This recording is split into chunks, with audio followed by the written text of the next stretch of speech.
All right. Well, thank you for coming on the show. Could we start with your name?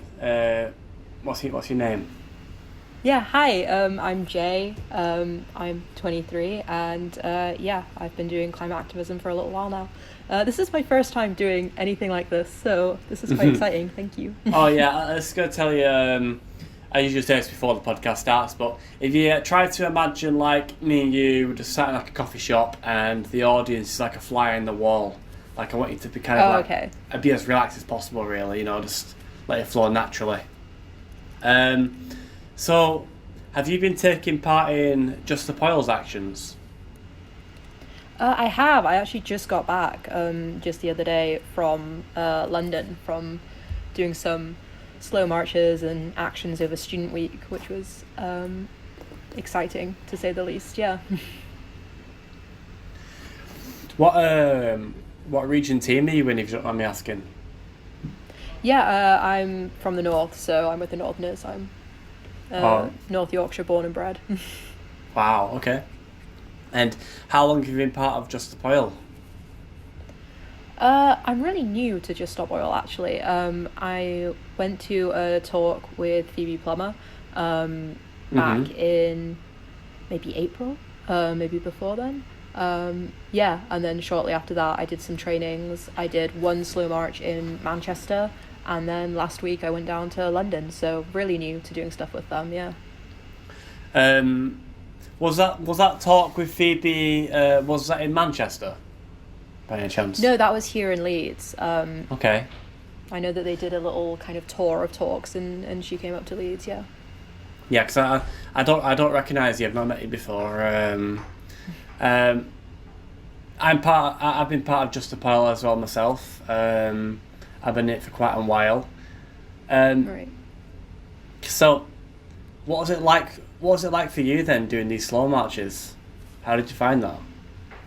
It was good. It was very anxiety inducing. I can It imagine. was, yeah, I mean, it's weird because like, so I've been doing crime activism in other groups for a little while. I've been on other campaigns, but it's been like, I would say 95% of everything I do on those campaigns is like online. It's like organizing behind the scenes Yeah. stuff, or it's all on Zoom, and then like very occasionally I would go to like a rally or a march or a protest, just because of like the campaigns I was on or where I was at, like um so one of the reasons that I wanted to get involved was because I wanted to do stuff, in person, and like feel like I'm, doing something.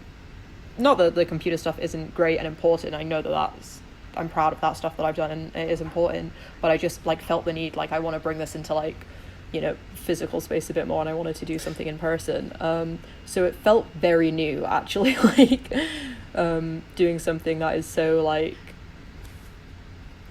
real. Yeah, the slow marching is bizarre. It's kind of like you do all the training and you practice and you get ready, and then it's a lot of like anxiety leading up to it, to the point where like when you actually get there, it kind of feels like it happens in like 2 seconds. It's over Yeah. pretty quickly. But also really gratifying. Like I find it really rewarding in a way. Other stuff you do, you work on for a long time, and it's kind of difficult to judge how much impact it's having. You're kind of like hoping for the best, but you never really like, you can't gauge like what you've actually achieved. Whereas like going and marching, it feels really like you're building a sense of community, because you're like with people in a space, like doing this thing together, this scary weird thing together, but you're doing it because you have the same values and everything. And then afterwards you really like, you see directly like, oh, I'm part of a movement, I'm part of this larger thing, and you can like, yeah, you know. Yeah, I know exactly what that feels like. So I've been part of Just a Pile. I've been part of Insulate Britain. I've done quite a number of arrests at this point, so I know exactly what you're talking about. Really, you actually feel like you're doing something about it. You said you were part of some other campaigns as well, and some other things online. Could you just maybe clarify what you were doing? Yeah, so I got involved in kind of climate stuff with the Stop Cambo group. Have you ever heard of them? Yeah, I have. Yeah, yeah. Yeah, right. So yeah, so I saw when they actually successfully stopped the Cambo oil field and like Shell pulled out of that oil field, and it didn't go ahead. And it sounds so cynical to say, but I remember being so surprised seeing that headline because like I've been following the campaign a little bit and I was like, oh, activists can win. Like it was really it was just that kind of headspace where I was like, you're not used to seeing kind of to seeing that. So that was really exciting to me. And then yeah, the campaign I've been working on mostly is the Stop Rosebank campaign, which is the new proposed oil field in the North Sea. Can I say these new oil fields, they make them sound really nice, but give them really nice names like Rosebank. Like the Rosebank oil field. It makes it sound really nice. It sounds lovely, doesn't it? Yeah. It does. But yeah, not so lovely in reality. It's just one of those silly tactics. But yeah, so when they proposed that oil field, Rosebank, which they're still waiting for approval, it's on Grant Shapps' desk, could go through at any point. If it does, we'll block and delay and then stop it. But we're trying to stop it. And that campaign's been really great, to be honest. I've learned so much from it, and it's a really, I think it's great to get people involved in talking about climate for the first time because it's such a direct thing. It's I think for some people saying like we need to completely reshift our economy, we need to completely reshift like our lifestyles, which we do need to do, but that's like such a big scary conversation and it's like difficult for a lot of people to know where to start.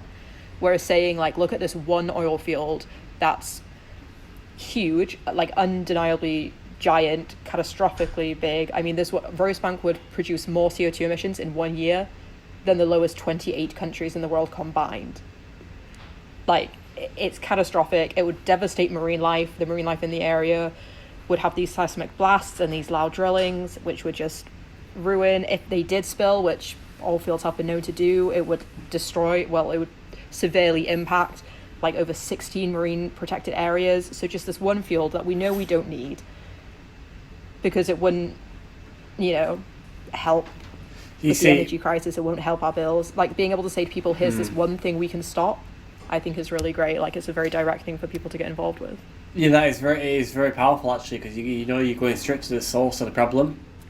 But I personally think the problem is like the people who own these companies who are going to be making all this money, all they've got to do is like slip a few £1 million into the back pockets of like the current Prime Minister or some members of his family, and you can quite easily sway his decision making, can't you? Really, you can. Yeah, it's despicable, and make the British public pay for it. That was a thing that I don't think a lot of people realised about that handy little loophole in the windfall tax, was that now the British public, if Rosebank does go ahead, will pay for this oil field to be built. But we won't see any of the profit, and we won't see even any of the oil is the thing. So the loophole in the tax law was because the idea was, we're in this energy crisis, right? Energy is really expensive, so we have to get more energy, so we'll pay for these new oil fields to be built. But it's owned by this Norwegian gas company, Equinor, who will own every drop of oil it produces, so all of it will be tankered off and sold on the global market. So for some reason, the British public get to pay for it, but we don't get any of the benefits. We just get this huge polluting oil field that will devastate marine life. It's great deal, right? Sometimes I hear these things and it sounds so unbelievably like corrupt. It's like, how is this even happening without anybody noticing? Really, it's unbelievable. Like you just said, the British public are paying for it, and most people don't even realise they're paying for it, and they're not getting anything out of it. So it's quite shocking, really. It's shocking, yeah, but So but how did you? Some people notice is the good thing. How did you get into that? So how did you get into the climate field then? Did you start with did you start with Extinction Rebellion, or did you find like another way in? No, I had done kind of like the odd thing or two before, like as in I'd gone to like climate protests and that kind of thing, but I didn't organise with any specific group until 2021 when I started with Stop Cambo, when when they started launching campaigns against new oil fields that were being approved. So like I said, I'm really kind of new to the movement. Like I've not been doing it long at all. But what, like, okay, so how did you first become aware of the climate crisis?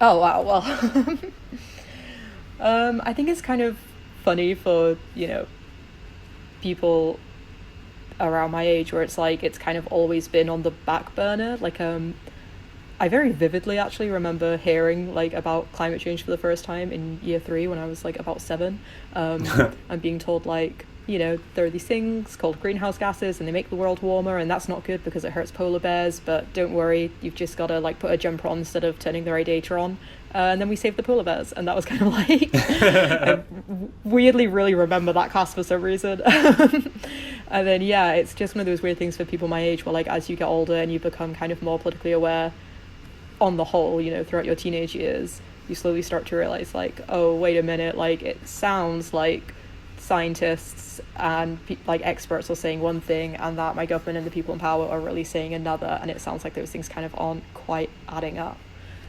Mm-hmm. So I don't know if there was like a specific moment. I know that I definitely felt a lot of anxiety and like worry around it for a long time before I started getting involved. But I think that's where a lot of people my age are at, where they know that it's this issue and they've known for years and they don't really know how to take that first step into doing something about it. Mm-hmm. So, signal keeps popping up. So, so you don't know. So, for me, when I first realised about the tipping points in the Earth's climate, for example, like the Siberian permafrost melt, like, I remember that was like a set time in my life. I remember it being like 2019, seeing what's happening with XR in the UK, and I saw. I read an article about the permafrost melt and I researched it, and that was the moment for me. I thought, oh my god, there's these massive tipping points that will also get passed. There's a point of no return. So was there no point like that for you where you kind of like, where it's like, all right, I'll ask you another question, right? So what was the point like when you decided, okay, I'm going to take action, I'm going to do something about this? What was that moment like? I remember, I guess in terms of realizing how severe it is, I remember just watching like YouTube videos from like YouTubers that I liked when I was a teenager, talking about climate change, and like how serious it was. And that was, I think, kind of the moment where I realized like, oh, we're in like serious trouble. But again, I was kind of stuck in the space of really wanting, like realizing like I have to do something, but just utterly feeling like I don't know what to do, like I don't know how to do it. I'm from a relatively small town where there wasn't a lot happening. Nobody ever like came to school or was showing up in the street saying like, hey, do you want to get involved, in a movement? There was very few kind of left-wing people even about. It's a very conservative town. A lot of people there don't believe in climate change. My dad kind of doesn't believe in climate change still, even though I've been, slowly having conversations with him about it. So it was for a really, really long time. It was kind of in this weird, like, I know I need to do something, but I don't know what.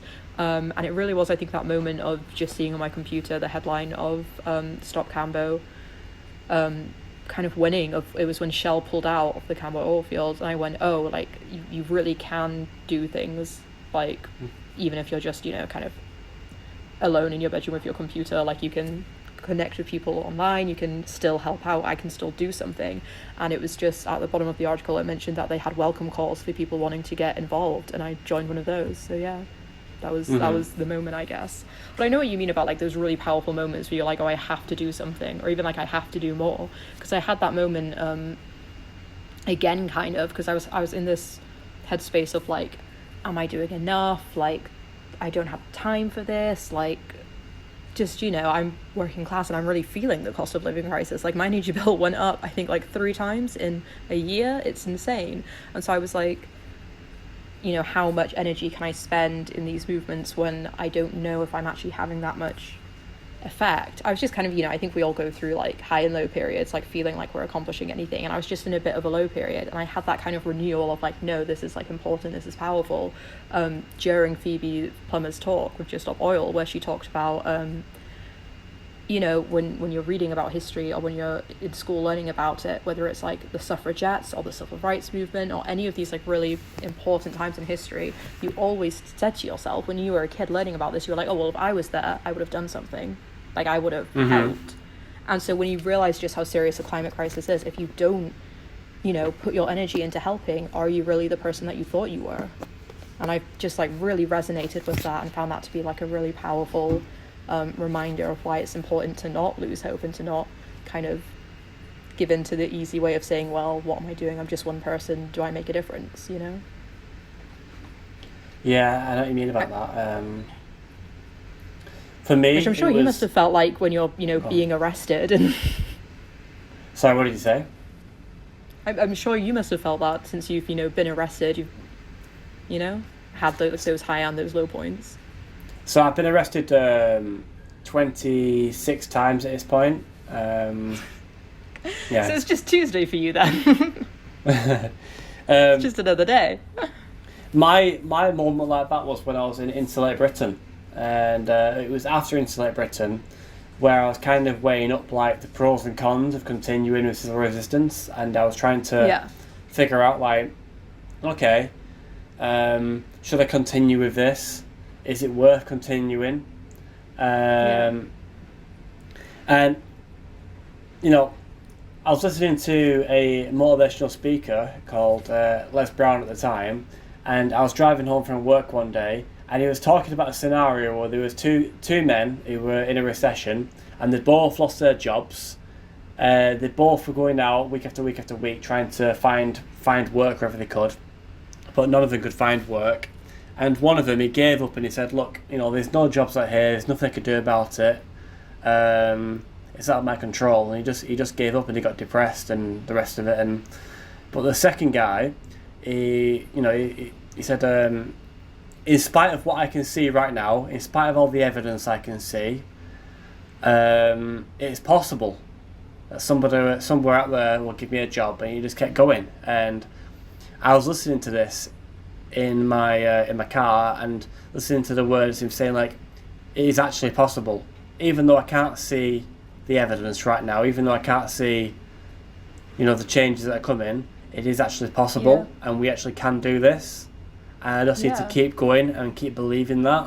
And I was actually like tearing up in my car while I was listening to this, but that was a really big moment for me where I decided, what, even if I can't see the way through right now, I have to trust that that way will be shown to me, and I have to keep going. That's kind of like a similar. I don't know. It's not like a similar thing, but it's kind of on the same topic. If you know what I mean. Those moments I think are so like really powerful. I think it can sound so cheesy to talk about like how sometimes it feels like it sounds a bit pretentious to say like, and then this moment was life changing or it was a revelation, but like, sometimes you just hear the right thing when you need to hear it, and I think getting climate movement in more conversations is important because it lets more people have those moments of finding whatever connects to them and motivates them, So, have you got any stories about, can you walk us through like what it was like being on the slow march? Can you tell us some of these stories? Yeah, I mean, it's a lot of kind of waiting in bizarre places. I realized this last week. It's getting a coach from Leeds down to London, which is sitting on a coach for a good 4.5 hours. Meeting the lovely people you're staying with, getting up at 5:30 in the morning to get into London on time on the tube. Which will never not be a strange experience for me. I don't care how old I am, I never feel like a proper northerner until I'm in London, and then I suddenly become a country bumpkin. I'm like, what is this big place? Like, the tube map is incomprehensible to me. So getting to where you need to go, kind of going over the plan at a final time, and then just this like very tense moment of hiding your little vest under your top or in someone's bag or whatever, and then getting on the road and waiting to get going. And like I said, it's a lot of like anticipation and waiting, and then very suddenly it happens at once. And it's a really strange experience because it's kind of a lot of tension, but obviously you're moving very slowly and you're just kind of like in this very like oddly meditative place, as all of these like car horns are blaring, and there are people yelling good and bad things. That was what really shocked me as well, was the amount of people who clap and give us support and everything, which you suspiciously never see. Yeah, a lot of people you would think, I thought, from just watching clips and everything, that everyone was kind of against the marches, but a lot of the public were really cheering us on. And then the very strange experience of like having a policeman come, getting you off the road, and then kind of tailing you around London to whatever park you go and do the debrief, a nice little grounding exercise to kind of calm down, and just seeing like police kind of follow you home on the tube or whatever, which is a very, very bizarre experience. Wait, so the police followed you on the tube? Oh yeah, that's that's apparently standard now. A couple of the guys who have been doing the marches continuously in London like knew like some of the police officers, which is very funny. But yeah. God damn. I'm so jealous of like of people who can do these marches, because I've for the last 6 months I've had an ankle tag on. I've been banned from protesting, so I can't do these things. It's terrifying how many people all the people who there was quite a big action in Canary Wharf on Tuesday when I was there. Was it? Yeah, Tuesday. And everyone who got arrested at that action, their bail conditions were said not to no protest. I just keep thinking like it's kind of terrifying that we live in a supposed democracy where they can just ban you from protesting kind of on a whim. I mean, I'm sure you've felt frustrated by more than anyone. Yeah, it's literally you can be banned from any form of protest. It's ridiculous. Like, it's if I so I'm restricted to. I apologise to all the listeners who are listening to this, because hearing me repeat myself right now, but I've been banned from. I can't leave Lancashire or Manchester right now. I've got a GPS tag on, and if I leave those areas, I'll be technically on the run. I have 2 choices: hand myself in or cut my tag off. Which, none of those sound fun. Wow. A peaceful protest, like, it's crazy. Yeah, it is maddening, isn't it? Like, it's scary. That was a really scary moment. On Tuesday, have you seen the action that Just Stop Oil did in Canary Wharf? No, I haven't actually. Can you tell me about it? Yeah. It's so it was in solidarity with a group of students in Uganda who were protesting the East African crude oil pipeline. The campaign is called Stop EACOP, EACOP. I've seen that. If people want to look it up, yeah. So it's this giant pipeline that would go through Uganda and Tanzania, and it's already displaced 12,000 people. They're running it through where people live, ecosystems that communities rely upon. It's devastating for a lot of people. So to show solidarity with the students in Uganda who were protesting on that day, we went to Canary Wharf outside the office of people who can approve that pipeline and are involved in its construction.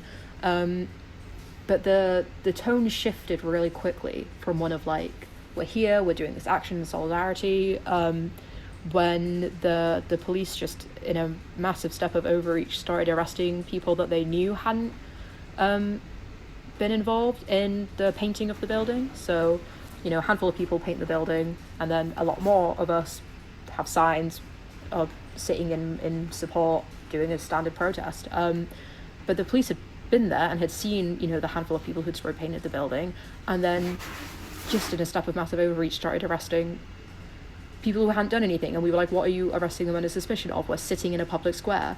And they were kind of very obviously kind of flying by the seat of their pants. They were saying, suspicion of criminal damage, or suspicion of aggravated trespassing, which is ridiculous. For it to be aggravated trespassing, the police have to warn you and say, you're aware you're trespassing, before they can arrest you, which none of them did. So they just started, I think just to try and kind of instill a bit of fear, arresting a lot of people completely unnecessarily.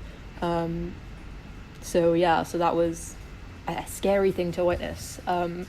They were really rough with some people for no reason who were not resisting. They just, yeah, I don't know. It seemed to be a fear tactic more than anything. And a bunch of people got arrested. So I went, sat outside Brixton Police Station for a couple of hours. Everyone got released in the, early hours, 2, 3 a.m. I think the last person got out at like 6:30 a.m. or something ridiculous. Mm-hmm. And they all of their bail conditions was you cannot protest without permission from the police. What? Yeah, which is Oh my god. which is some bail condition to have. So, like, it sounds to me like they've arrested those people to literally ban them from protesting. Like, how can we ban these? How can we stop these people from protesting? Or let's wrongly arrest them and give them bail conditions that say they can't protest anymore. That'll do it. Yeah, it's ridiculous. For sitting in a public square, I can't emphasize this enough. People who had not touched a drop of paint, some of them hadn't known that the action was going to happen, but they sat in solidarity. So people who literally came to a public square and sat down in solidarity over a protest. Like, it was something to see. It was scary, but yeah. I think we're going to see these. We're going to see these police get a lot worse now. Really, I think we're really going to see things like that get worse now. Yeah. As the Yeah, government that's becomes one of more my big desperate fears. to stop us, they're going to be coming up with new laws, and the police are going to be coming up with new tactics and trying to worm their way around whatever laws they've got to follow. That's just my opinion, Yeah. but. Definitely, no, yeah, that's one of my big fears. Just all the new tactics to try and kind of scare people out of protesting. I noticed as well the whole time I was there that on every march and action and following you around afterwards, there would be policemen with cameras just trying to kind of get as many faces as possible.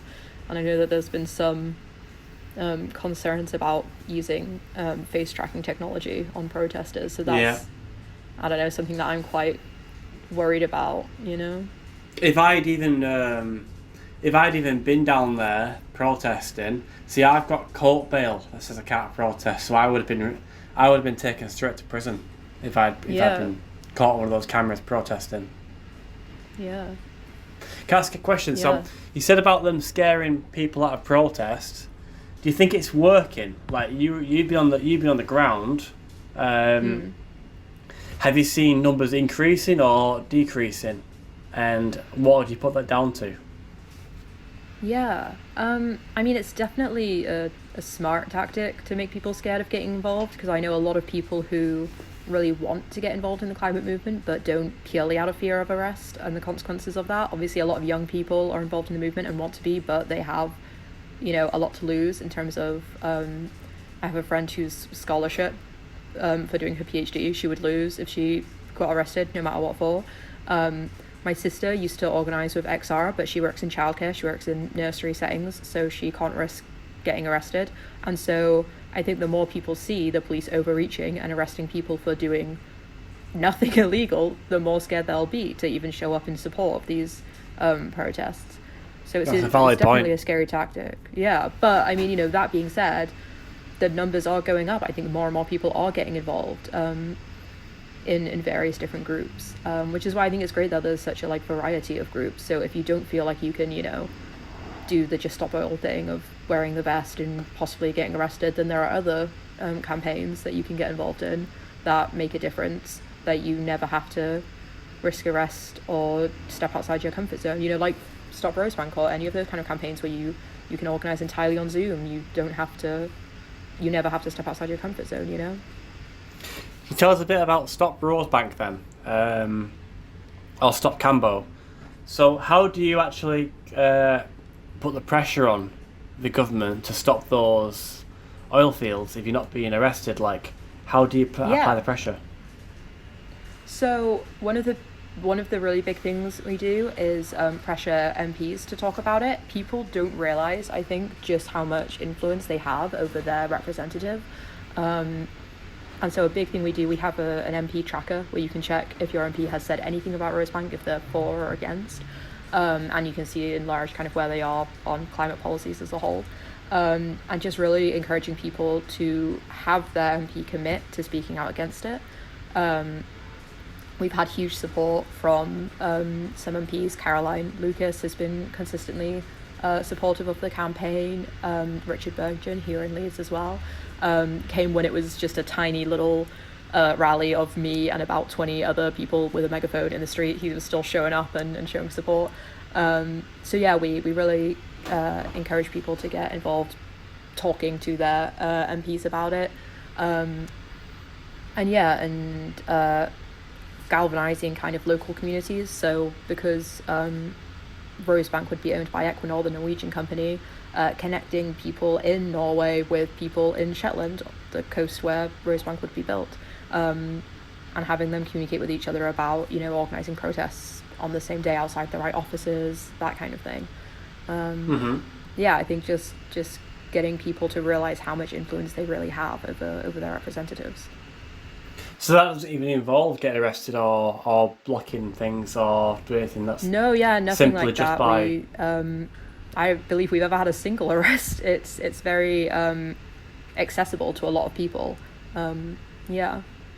I remember when Insulate Britain was transitioning over to Just Stop Oil, and they were considering stop.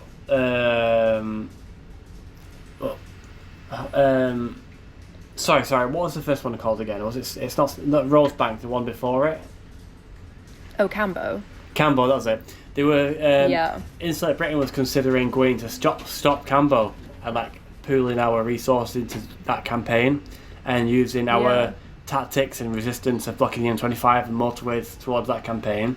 But then the government pulled out of that campaign before we even got a chance to join. It was like, oh, okay, they've stopped Cambo. They've stopped Cambo now, so I guess we'll have to find something else. See, actually, I remember that. I actually remember the Cambo being stopped. So well done on you guys. Yeah. I mean, that I wasn't really involved before then. I'd signed the petition and looked at it, but I wasn't really involved in organising, and it was that win that really motivated me. Lauren the Sunflowers, her online handle, I don't know if you know, or if probably some of your audience will know, was really influential in that campaign, and is really the reason I got involved, I think, because as somebody who is a deeply anxious person, the idea of just sitting down and chatting on a Zoom with a bunch of strangers, I was like, ooh, I don't know if that's how I want to, spend my Thursday evening, but seeing her speak on the campaign and how they won, talking about their tactics and how it involves so many people coming together, and just seeing her speak on that, and then joining the campaign and having her and other people be so welcoming. I remember being not knowing what any of the acronyms stood for, on a WhatsApp chat, which sounds so ridiculous but can just make you feel like such a outsider, when you don't know what people are talking about, and just being able to message people and be like, hey, I've not done climate activism before, what do all these acronyms mean? Really having that sense of community and people being genuinely friendly and excited to be there, I think makes such a difference, which is something I've really found with Just Stop Oil as well, having kind of time to just hang out and build community and have sessions where we talk about how we're feeling about things, how things went, I think goes such a long way in getting people involved and wanting to be there. I always say it's one thing to get people in the room, and it's another thing to make sure everyone's having fun and actually wants to be there. So I want to know what was your experience in the safe houses, because obviously you come down the day before and you all have your own accommodation and you're living with people, so how many people would you say are in one accommodation, and what's it like genuinely being in those accommodations?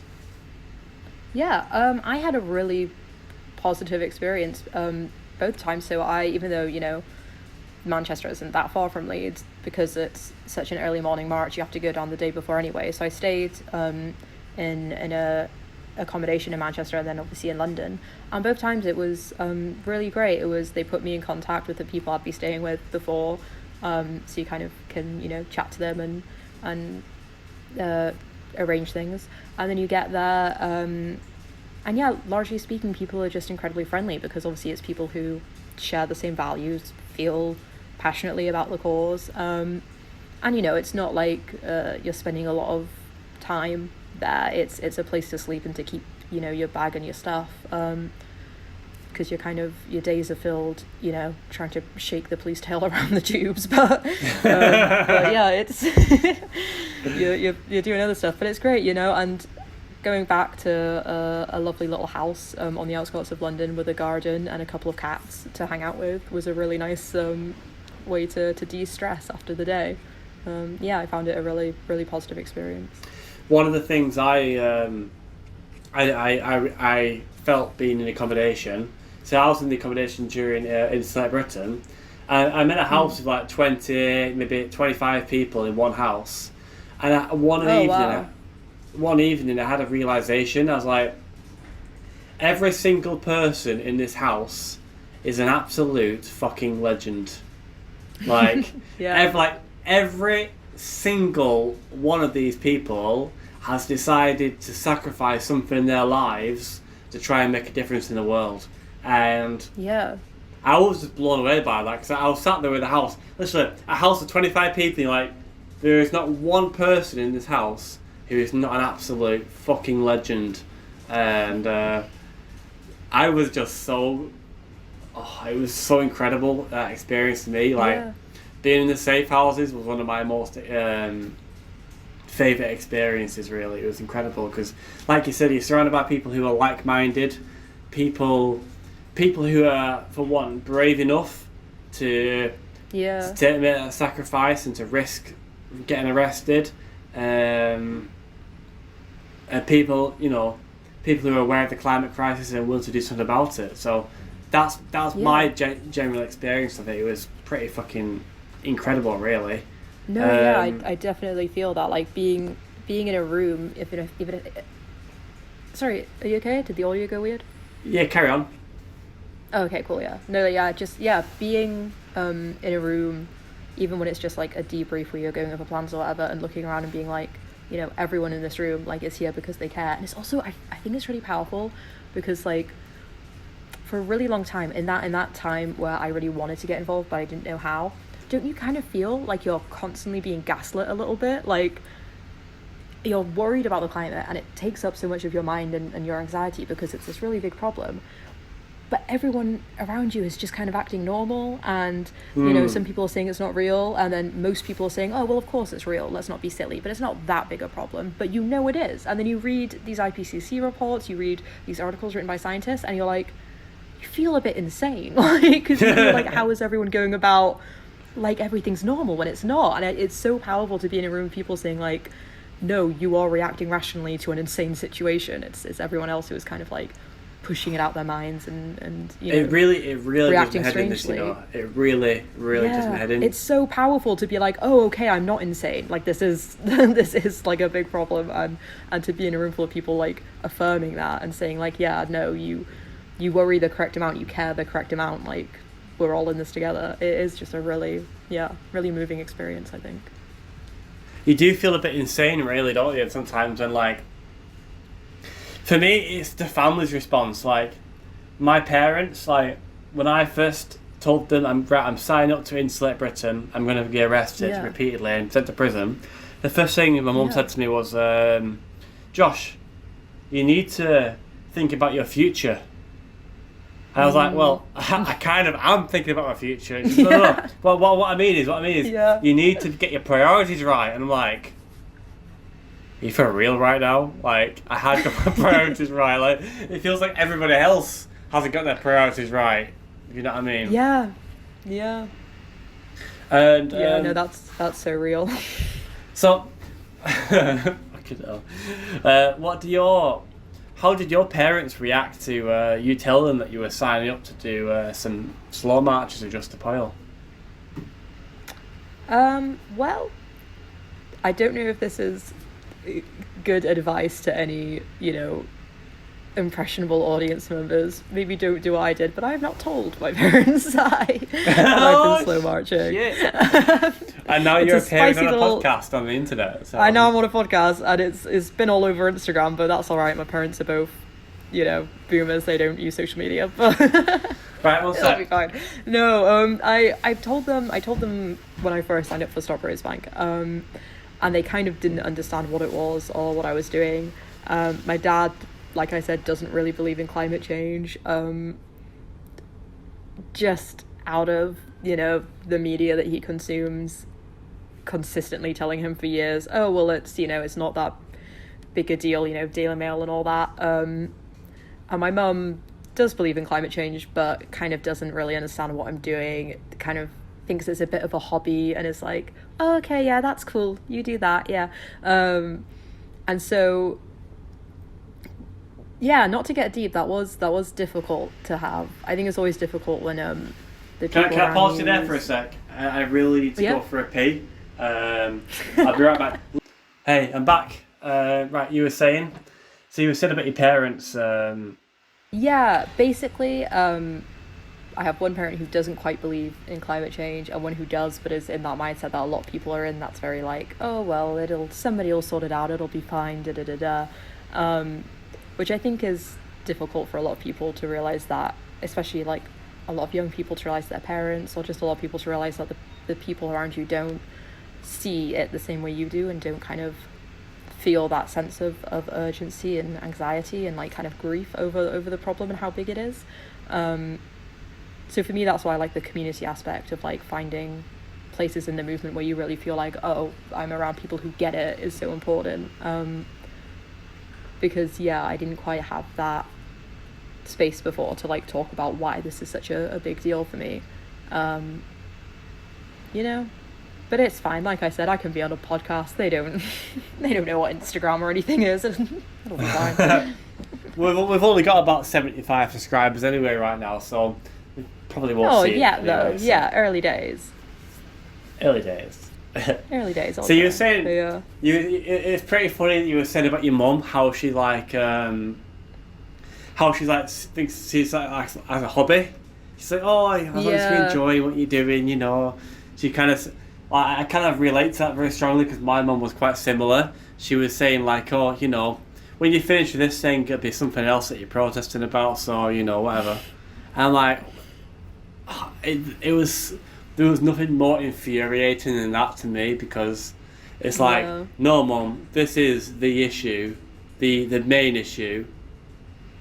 And it took her a while, but she finally started to realise the seriousness of it. But I find that really funny how your mum just kind of sees it as like a hobby, like.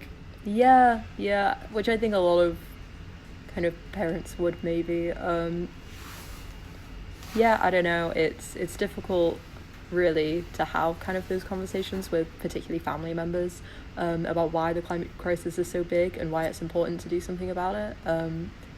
I think it's just a really impossibly hard conversation. I've tried to have it. It's one of those things where it's just, you're coming from such different places.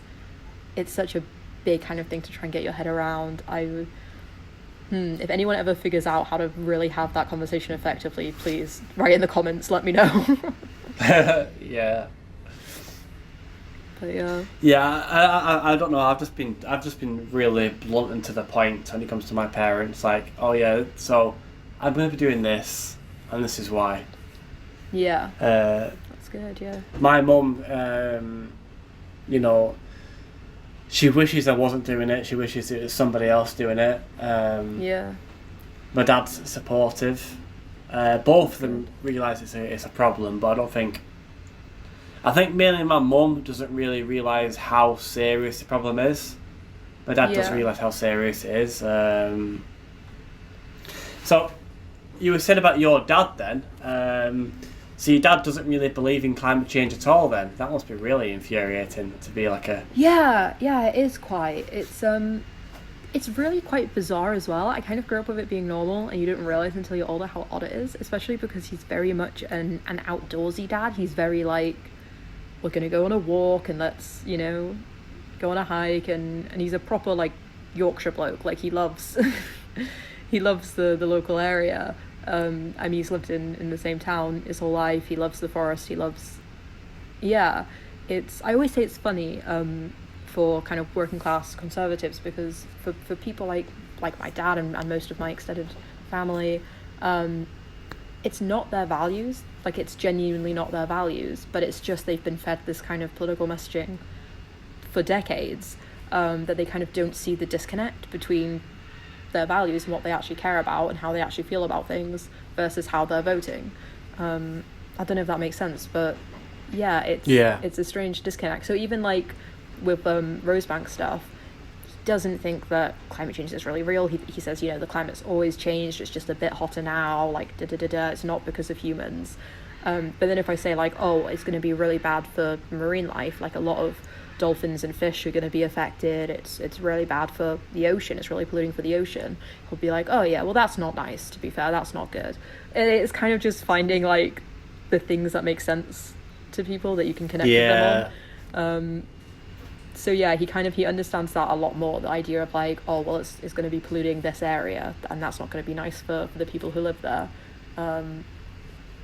Yeah, it's a funny one. It's a funny one to try and find the kind of areas of common ground, and realizing that I'm not gonna completely undo decades of political messaging that my entire small conservative town has had. Like it's when you're a teenager, you kind of feel like if I yell enough, then people will listen to me, and then you realize that's kind of the opposite of how things work.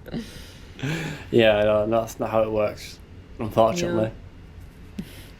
You can do all the yelling you want, you could do all the marches you want, you can sign all the petitions you want, you can write as many letters to MPs as you like. In fact, I usually say you can write letters to MPs and you get ignored, but on this podcast you've kind of like disproven that with Stop Cambo. So maybe there are. maybe writing letters to MPs does have an effect. Yeah, definitely. Enough letters if you get enough. Still, I don't think it's as effective as taking direct action and definitely being in civil resistance. But this is what I mean. It's apples to oranges, isn't it? I think it's so. One of the things that I love about the climate movement is that there's such variety in it. Like there's so many different people working really hard on different things that anybody can find, a group out there that shares their values. I always say, like, I have so many friends who want to get involved but don't know how, or don't feel like they have time or like ability to, and I'm like, if you have a spare hour a week, if you have an hour to spare on your day off from work, there is a group near you that can put that hour to good use, that values and tactics you agree with, that needs someone with your skills or are willing to train you in something you're interested in, and it's going to actively improve your life. Like it sounds, if you say like, oh, I've got to sign up to this group, like you're doing another chore, but actually it's so rewarding because you're going to meet really cool people, you're going to have a bunch of like really cool experiences, and most importantly, you've got to feel like you're doing something. And so I think a lot of people see climate activism as one thing. They see it as, oh well, I have to go scream outside Parliament or whatever, and they don't realize that one of the best things about this movement is that there's so much to it, and whatever you want to do, whatever you enjoy doing, there's like a role for you in it where you're going to feel like you're really making a difference. Have you got any groups to mind that you want to share now you're on this podcast? Oh wow. I mean, yeah, so many. I know a lot of people who work with Friends of the Earth, and they have a lot of local chapters all over the place. So that's a great place to get started. Obviously just all do welcome talks all the time if you're not feeling like you want to get involved but you want to hear more about like what the strategies and tactics and what the roles are. Obviously Stop Rosebank does welcome calls, which if you go to our Instagram or our website, if you just search Stop Rosebank on basically anything, you'll find a link to those welcome calls. If you just have a route around, there'll be groups near you that are looking for you and that really need the manpower. Yeah, I do say this all the time, but you don't have to be arrested to make a difference in the climate movement. There are so many organisations that can use your help. Like, just one that comes to mind because my partner helps runs it. Rebels in Prison Support is one organisation. Oh yeah. Have you heard of that one? Yeah. So my partner runs Rebels in Prison Support, and she's supporting rebels right now. Not just from Just the Pearl, but from also Palestine Action and Animal Rising as well. So any kind of climate rebel. So you don't have to be arrested to make a difference in the climate movement. Yeah, that's so cool. Yeah, I mean, like I said, my sister used to organise with XR a bit. Couldn't risk getting arrested because of her job in childcare, and she used to do the accountancy. Like when people donate, and then that money has to go somewhere towards the movement. Like somebody's got to figure out what it is, and she had a level 1 course in accountancy. So like there really is whatever your skill is. Like she's just good at maths, and she found a role in the climate movement. Like there really is people out there who need whatever your skill is. Yeah, I mean, even if you say like, I don't know, you live in one of UK's cities, you could for example get in touch with one of my friends, Lupin. I'll drop her contact information down below if she wants to. But she basically runs an accommodation network where she connects climate activists who are taking action in a certain city, or who have court dates in a certain city, like myself, with people who live in that city who can't take action, but they have like a spare room, so they can host climate activists. It's like Airbnb for activists. That's great. Yeah, it's pretty fun. It's pretty great, actually. Yeah. I do some work with the UK Youth Climate Coalition. So if you just want to search UKYCC, that's a coalition of a bunch of different groups, and you can kind of see what they're like, see what you want to get involved in. We're kind of making it sound like shopping, which I guess it is a little bit. You just kind of have a look at the options and see what feels like something you can do. But yeah. I want to take you back to the slow march now. So, how many slow marches did you do? How many did you do? So I did 4 in total, I think. Because one of them was obviously interrupted by we did the Canary Wharf action instead. But actually, immediately after that, we went and we slow marched on London Bridge, which was really powerful because it was kind of very few of us. It was less than 20 of us. Going under London Bridge, so that was powerful. So yeah, I did 4, I think, in total. I couldn't go down for the entire week, unfortunately, because I couldn't book it off work. Again, people who say the climate movement's all middle class people, I had to be back up here making those cappuccinos. I couldn't book it off. I've still got rent to pay, Yeah. So during your time slow marching, how much abuse did you take from the public? And how much praise did you get? A fair bit. Our first march on Monday was a really intense one, and it was a lot of people's first one. And I remember all the safety facilitator and the Just Stop Oil chaps saying like, guys, it's not normally like this. This was a baptism by fire. Like, well done for sticking through it. Because we had, they said that usually they'd have maybe like one like really angry person per march, and we had maybe like 3 or 4. We had a lot. Wow. The guy that I was staying at my accommodation with, actually, Harrison, it was his first ever march, and he got shoved to the ground, skinned his knee, broke his watch. He was fine. He jumped right back up. He was not deterred at all. Stuck to the non-violence principles. We all just kept going. We had all of our banners stolen, actually, that first march. Within about half an hour of marching, all 4 banners were nicked, but we just, join hands and keep going. So people just come in, take your banner, run off with them? Oh, yeah. People would rip them out. People were shoving me. I mean, really, you'd be surprised, like, grown folks who have just no stipulation over shoving over people, and sometimes very obviously teenagers, like students, they'll just try and shove you, but obviously we're, like, taught how to deal with that. We go to trainings to prepare us for it.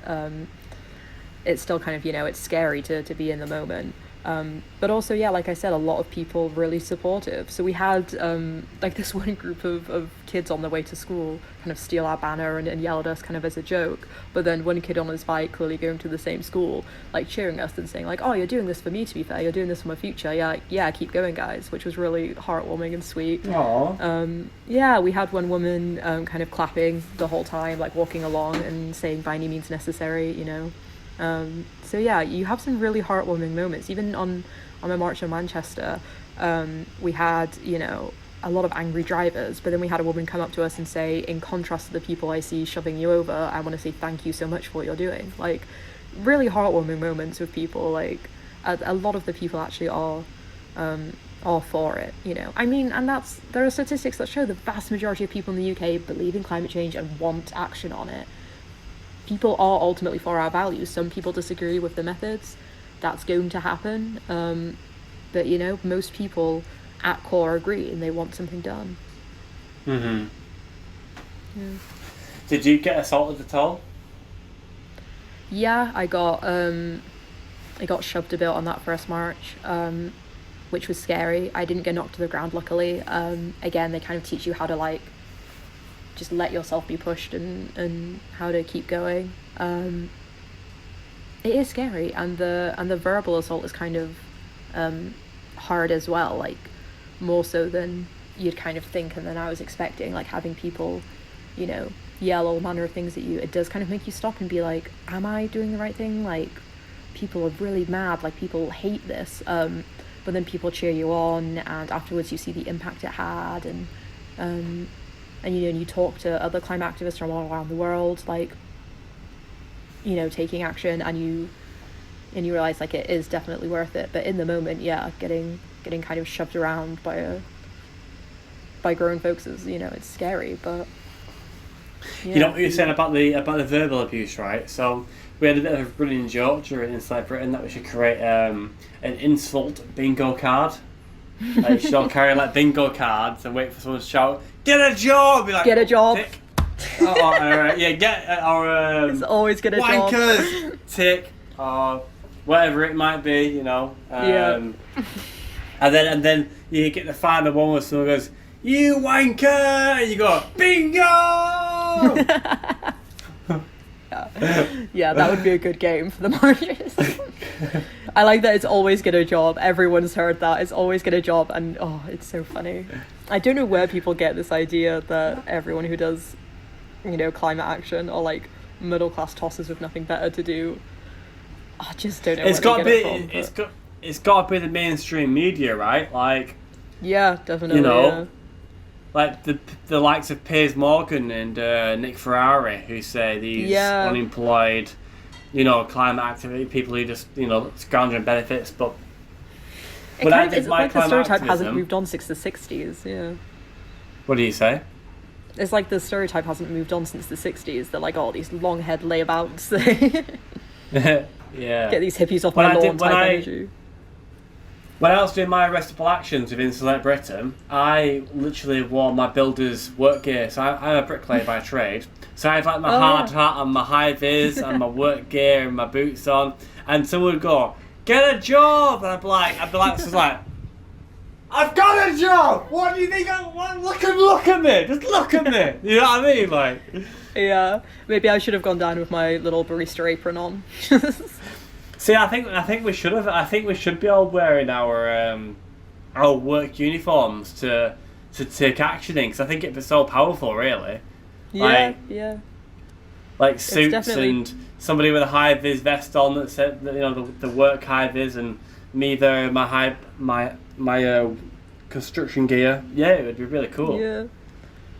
Yeah, it's definitely. I don't think people realise just how many people get involved in climate action, and they wouldn't have those kind of silly ideas. I mean, I've known people on like other campaigns who were facing housing insecurity, who were still, giving the time that they could to the campaigns. Like, people just care enough about it, But yeah. We can't ignore the fact that it is easier to make to join these actions when you do have like a secure home, a secure job. You're not going to be made homeless. Like, that does make it a lot easier, and we shouldn't say to somebody that it's just it's all this kind of people who do it, or this kind of people who do it. But like, yeah. That's definitely whenever you see, especially with Just Stop Oil, like individual protesters in the news, you'll always see people on Twitter saying like, "Oh, look, I found out that their dad does this as a living," or that it turns out that they're really well off or whatever. And I'm like, yeah, I kind of feel like, well off middle class people using their privilege to try and get action done on the climate is a good thing, actually. I don't know why that's seen as a negative. That's kind of how I would want people to use their privilege and their ability. I can kind of see how it would be used as a negative, though. It's like, oh, well, you could kind of say that those people who are taking action are disconnected from like the working class struggles. Like, they're not really feeling the pain of like the cost of living crisis, and they're not really connected with our struggles. So they're not like they are the other. And I think as long as the mainstream media, especially like at newspapers like the Sun and the Daily Mail and things like that, they'll try and find any little fault lines that separate, like, so they can create an us-them narrative. Definitely, And I think yeah. by calling the middle class and saying, look, they've got money behind them, they can do that with everybody who's in the working class, who's struggling with the bills, struggling with the rent, struggling with everything. That's a way how they can turn them away from us by saying, look, they are the other. They're not like you. You know, they're privileged. You're not. So then they're misguided, or they don't live in reality, or whatever they want to say. But no, I definitely get that. That was really one of the things that made me hesitant to do any actions with Just Stop Oil, because I felt like there was that disconnect. Being a very working class person, I've had times where I was incredibly broke, and I know how big of a deal it is to miss a day's wage, and when I was marching, I was thinking about that. I was like, for some people it's, it messes up your whole month to miss a day of work. Like, it's, the cost of living crisis is a real thing. I definitely felt that last summer when the cost of living crisis really hit. Like, it was a really tough time. A lot of people I know were having a really tough time, and so that made me really hesitant, actually, because I was like, I don't want to interrupt working class people's lives. I don't want to stop someone going to work, but it was really going to more talks and listening to how serious this issue is, and realizing that it's going to affect working class people the most, that made me realize that it's still ultimately necessary. And it's that thing of like, I genuinely hate inconveniencing people. I don't like it. I know that it's a bad thing. I know that it's a difficult thing, but it's, as much as I'm inconveniencing you now, I have to do it now for it to not be 1,000 times worse in the long run, And so I think people are like fully entitled to that anger and to any feelings they have about the slow marches. I'm under no delusion that it's not a perfect tactic, but unfortunately, it is the one that works. It's disrupting the economy is the one thing that makes the government listen. But yeah, I definitely feel like there's I feel like it pushes them up against a wall, right? It kind of pushes the government between like a rock and a hard place, and they don't like it, and they fight against it tooth and nail. But you're not gonna create mass change through signing a petition, or small actions. Yeah, you one thing literally people are. always say, Sorry, go on. No, you go on. Oh, I was just like, the one thing people always say about Just Stop Oil, people would yell at us like, why don't you go protest, so like outside Parliament? Why don't you go protest the oil companies? Why are you doing this? And I don't think people realise that, Just Stop Oil did that they protested specifically against oil companies, who then went to the High Court and got an order and said, you're not allowed to protest here anymore. So, they had to take it to the streets. They gave it no other choice. I think a lot of people don't realise that. Well, more than that. Yeah, that this is the last option. Yeah. So more than that, it was. So during Inside Britain was on the M25 continuously, and we got all that hate and all that rhetoric. Why don't you go and take it to the government? Why don't you take it to the oil companies? So in April 2022, that's exactly what we did do. We took it to the oil companies. We closed down massive oil terminals, and we say, like, for example, like an oil terminal, you do a mass trespass for like 40 odd people, split into like teams of 5 or 6. Coming from like 5, 6 different, like, multiple directions, like 6, 7 directions. Like, there'd be a team coming through the front gate, a team coming through the fence, a team coming through the fence on the east side, west side, south side, and we were effectively closing down oil terminals. I think we closed down like 50% of all the petrol supply in the UK for like a week or something, like a few weeks, and the news just did not report it at all. There was no coverage in the news at all. Like, maybe no. I might be overreacting by saying at all, but there was very little coverage compared to the previous actions on the M25. So I think it's. I think we need to have a. I've been talking to a lot of people recently in Blockade Australia, and they're focusing on economic disruption. But I think really we need to have like a mix between economic disruption and public disruption, because if the public disruption that gets the attention. Definitely, definitely. Yeah. I mean, it's like Phoebe Plummer said, you know, the week before she threw that soup on the Van Gogh, was when, you know, Pakistan was still flooding and there was a third of the country underwater, and just an unbelievable amount of people losing their homes, their families, losing everything. But we didn't see that on the news in the UK at all. And then she threw soup on a Van Gogh and people were talking about the climate crisis. And it's what gets attention, isn't it? Which is, I think people don't realise maybe the media's fault more than the climate activists, but you know. It's shocking, really, isn't it? You know, it really is. So, when's the North next going out to London? This coming week, I believe, actually is North Week, which I very sadly am not a part of, just because of, again, my shifts. Not everyone in this movement is a middle class wanker without a job. Sorry, Piers Morgan. Some of us just had to go to work. But no, yeah, the North's down there this coming week, I believe.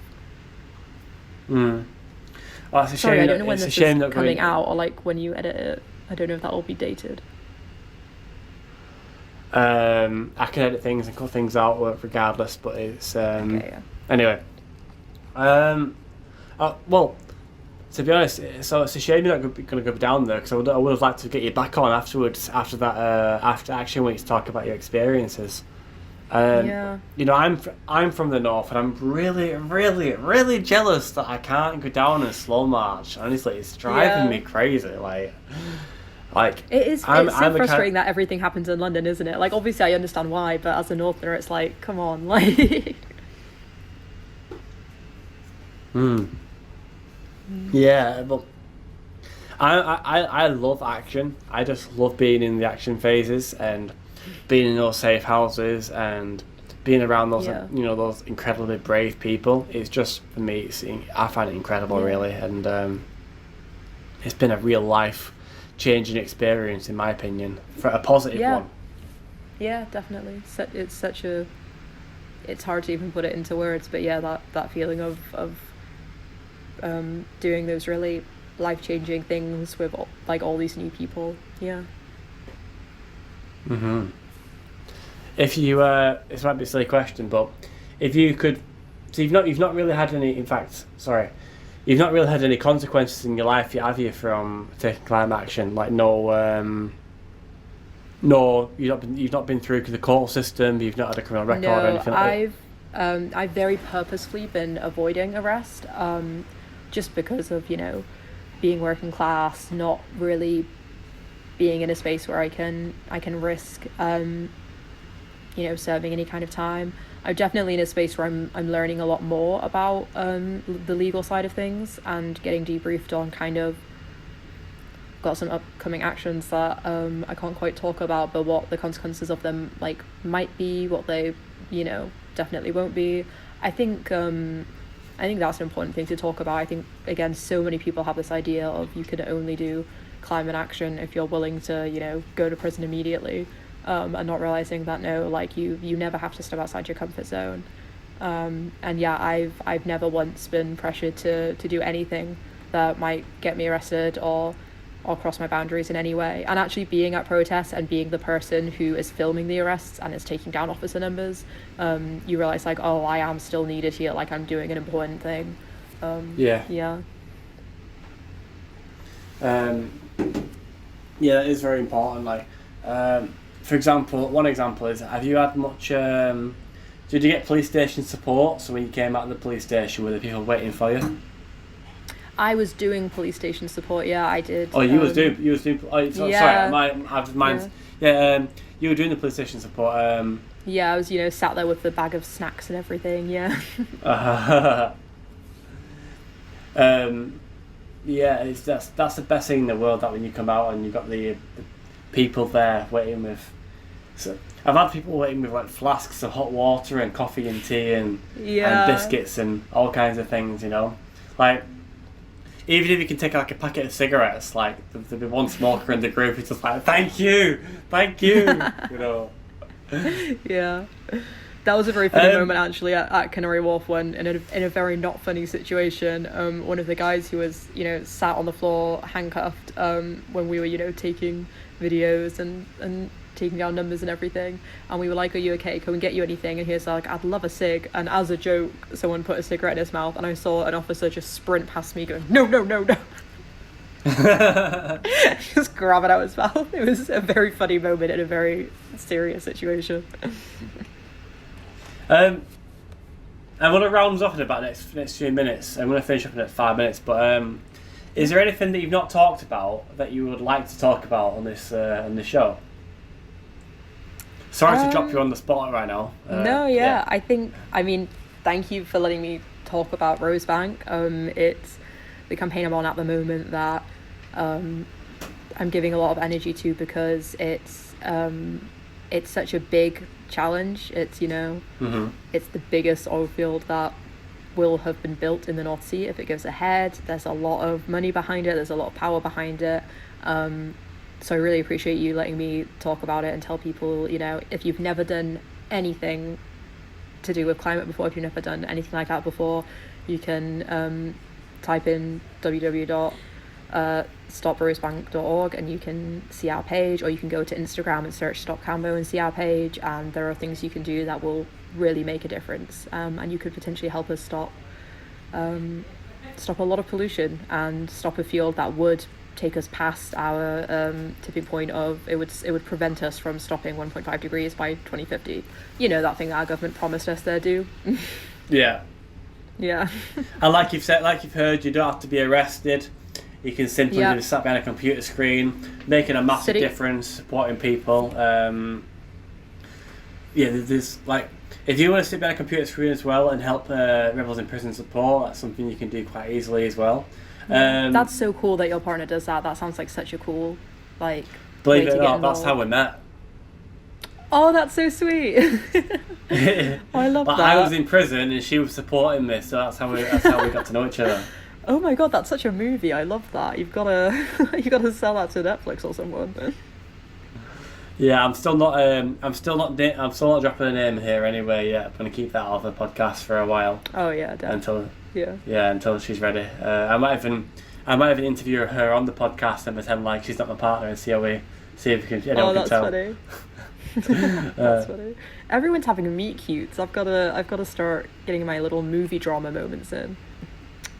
Oh, I know this whole situation's been like one big movie, really, hasn't it? Like, do you not feel like you're living inside of a movie right now with like the situation and? Yeah, a little bit. Like, I'm not gonna lie, there was a moment like where we were about halfway across London Bridge and I like had a megaphone in my hand and like 5 police officers like walking backwards in front of me and like all of these like people taking photos, and I was like, is this real? Like it's a very bizarre. Like.